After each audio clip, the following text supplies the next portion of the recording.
was discovered in 1849. Soon, pioneers flocked from the eastern United States into Northern California.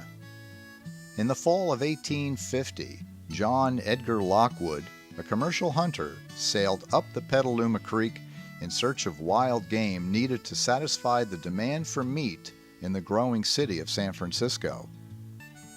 Although General Vallejo had established his Petaluma adobe some 15 years earlier, Lockwood was the first European to settle in the area, building a butcher shop in what is now downtown Petaluma. People soon began to flood to Petaluma to take advantage of a pleasant climate and the rare fertility of the soil. Ranching, farming, and business relating to agriculture sprang up quickly. Wagons and carriages were being produced. Hides were being tanned to supply leather to saddlery and boot shops, and breweries were producing 81,000 gallons of beer, which required nearly 900 tons of barley to produce. The stables of San Francisco were buying every forkful of hay Petaluma could manufacture. There was a great need for farmers to produce livestock, food, and clothing in large quantities to meet local needs, as well as the never-ending demands of San Franciscans to send more of everything. The single most important factor in Petaluma's early success was the Petaluma River, which until 1959 was known as the Petaluma Creek. The river allowed us to transport huge quantities of goods by boat and barges to markets worldwide. Practically everything that was going to or coming from Sonoma County came through Petaluma. We became the third busiest river port in the entire state and were known to all as the commercial metropolis of Sonoma County. In 1858, Petaluma incorporated and became a city. The following year, our first public school was constructed, an imposing brick structure on B Street. The same year, big steam engines were straightening the river to make passage to the San Francisco Bay safer and faster. With all modes of transportation centrally located in Petaluma, from railroad to stagecoach, it seemed that everything and everybody had to go through Petaluma to get where they were going. In 1864, I.D. Wickersham opened the first bank in Petaluma on the corner of Washington and Main Street, now Petaluma Boulevard. John McNear and his brother George erected a brick warehouse along the river's edge. A curious wooden box perfected and marketed by Petaluma poultryman Lyman By in September of 1879 was a warm air incubator that helped shape Petaluma agriculture for the next half-century. Up until that time, a mother hen could only hatch out 10 to 15 chicks each spring. But with the incubator, you could get hundreds, even thousands of hatchlings at any time of the year. Feed mills were working overtime to keep up with the 39 hatcheries in and around Petaluma. Drayage companies were putting on extra men to move chickens, eggs, and feed to market. Numbers like 7 million dozen eggs were coming out in newspapers and magazine articles about Petaluma. Entire trains were made up of nothing but Petaluma eggs. Our eggs were being shipped around the world. It was truly a golden era because not only were chickens doing well, but dairy cows were also thriving here, where the temperatures are mild year-round, and the cool morning marine layer of fog extended the life of native grasses and helped keep supplemental feed bills down. Agriculture was bringing great wealth to Petaluma, as noted by the fine architecture we enjoy in our city today. With such a rich agricultural heritage, people are now asking, was that it? Is it over? With traffic polluting the environment and houses encroaching into fertile farmlands, cutting our usable acreage every day, people are wondering if agriculture has run the gamut in Petaluma. Not at all. The future of agriculture here looks extremely bright. With diversification, we're experiencing new employment opportunities in ag-driven industries. When most people think of Petaluma agriculture, they have visions of cows grazing in the lush green countryside, or farmers in the field chopping silage, perhaps preparing the ground for yet another crop, or maybe mowing hay on some picturesque hillside.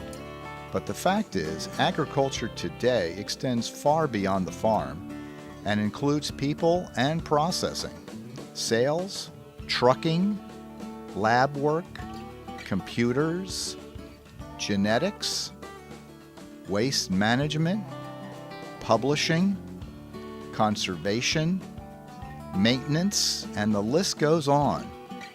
Because marketing and production are so complex in today's world, it takes an untold number of people who are familiar with agriculture to support any successful ag venture. Here are just a few of the many career opportunities available in agriculture in Petaluma.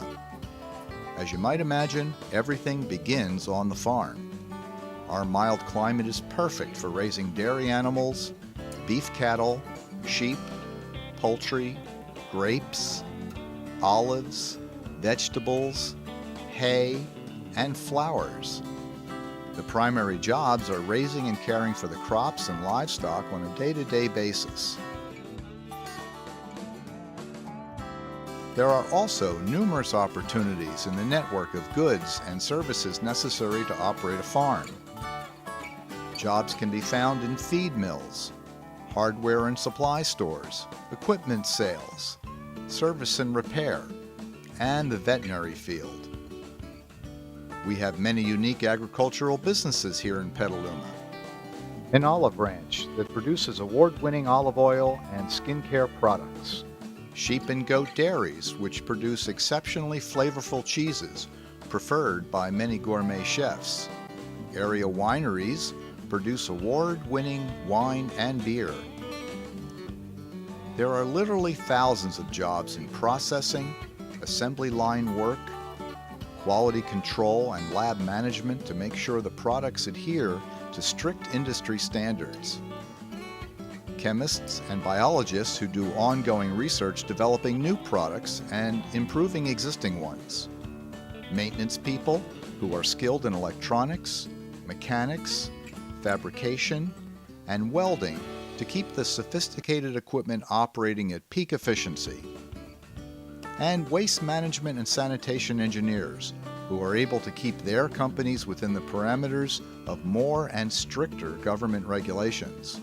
The National Conservation Service works to improve, protect, and conserve natural resources on private land, which brings to mind employment opportunities in the political, public service, and regulatory segments of agriculture, like the UC Cooperative Extension Service, the Department of Water Resources, Fish and Game Departments, the Agricultural Commissioner's Office, and the Farm Bureau.